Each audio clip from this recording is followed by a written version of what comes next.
Hello and welcome to The Gaggle, where we challenge and, if necessary, destroy media narratives.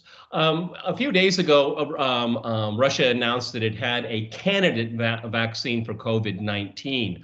And we'll discuss what candidate means in this case here. But the media response in the media was quick and very, very predictable. Let me give you a headline here. Russia claims to win in vaccine race, but would you take a vaccine from Vladimir Putin? To discuss this, we have Vladimir Golstein. He's a professor at Brown University, and we have George Szamuely. He is an author and commentator. Vladimir, what is your reaction to the announcement that Russia has a candidate vaccine? And let me be very specific here. The health ministry called a registration certificate for a vaccine candidate. The certificate allows the vaccine to be given to a small number of citizens from vulnerable groups, but the certificate stipulates that the vaccine cannot be used widely until the 1st of January 2021, presumably after a larger clinical trials have been completed. That's the state of in play, but you wouldn't know that from the media. Go ahead, Vladimir. Yeah, my reaction was, first of all, I was happy that the Russians making breakthroughs. Number two, I was not surprised because there are particular, countries, particular cultures, and they have their strengths. And Russians were always very much fascinated with the whole idea of kind of, preventive medicine, making sure that they take care of masses of the people, making sure they have good vaccines. They were working with this antibody interferon-based medicines for a long time. I know it's even on a personal level. My mom used to work in Moscow as a pharmacist, and she would talk to me about all this kind of interferon-based medicines long before this word entered, Western kind of imagination. Then, of course, they began to use interferon for AIDS, for this, for that. I'm sure it's very complex. I'm not a scientist, but I'm not surprised that Russians are making breakthroughs. I'm also not surprised at Western reaction. I was just thinking about, if you remember, Olympics in Sochi. Before everything was done, they start showing some ridiculous pictures of some not finished sort of, toilet balls, saying nothing is done. The whole thing was like spectacular. Then people would watch it and say, wow. But, the knee-jerk reaction of the West, Russians can do that. Why? Because they can't do it a priori.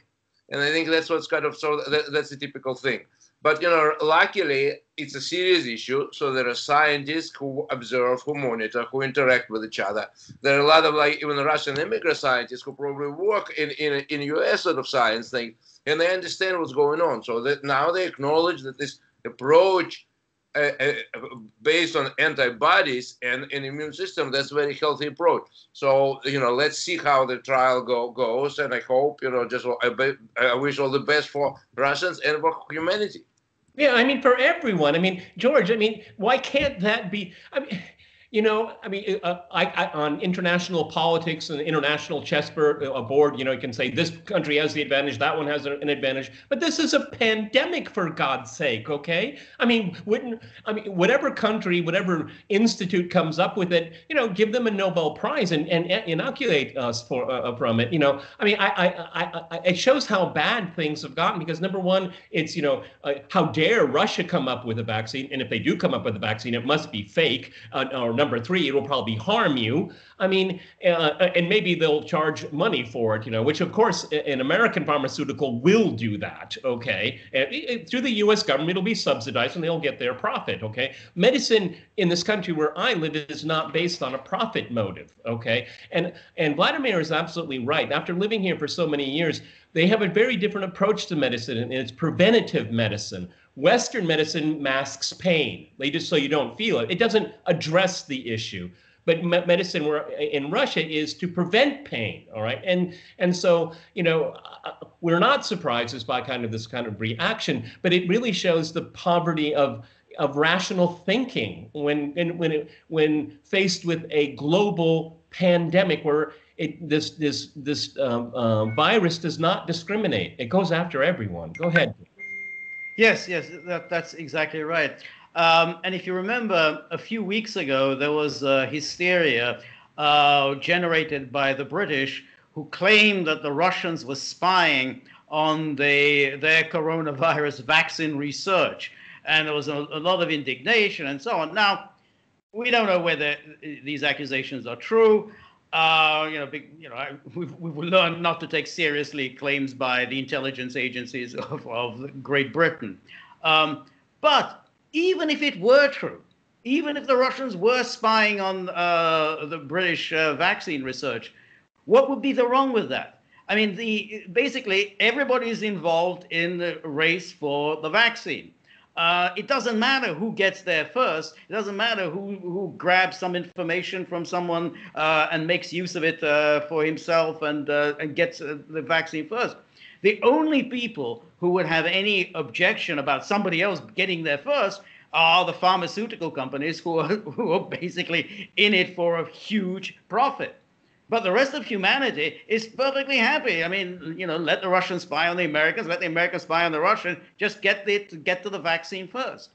And it's striking, just from what you were saying, is how misleading the coverage of this was, by suggesting that Putin had made an announcement and said, yeah, we've got the vaccine and we're ready to go. Everybody line up for your vaccine injection, which is clearly not what Putin said. The Russians are not saying that.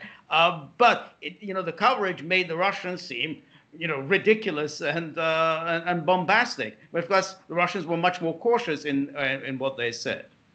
Vladimir, even if they get through all of the trials, and we have to remind everyone, many countries are going through this. Everyone, different approaches, different theories on how to do this. I'm also not a scientist, so I can't even use the nomenclature to describe it. But we should be grateful to any country, including China. If China comes up with it, that's fine. I mean, there's this kind of this prejudice. I mean, if it's a non-Western country that comes up with a vaccine, people should be suspicious because non-Western people don't know science. I mean, that's really the underlying message here, is that you can't trust these people. And I think that is a very primitive way of looking at the world, and it shows a lot of Western arrogance. Go ahead, Vladimir. Of course, I appreciate what Russians did coming up with a name, because that's more or less takes us back to the 50s when they sent the Sputnik, and the same things happened with, in the West. Oh no, it cannot be. Then first denial, then acceptance, and then all of a sudden, like paranoia. Russians are having all these space things, blah blah blah.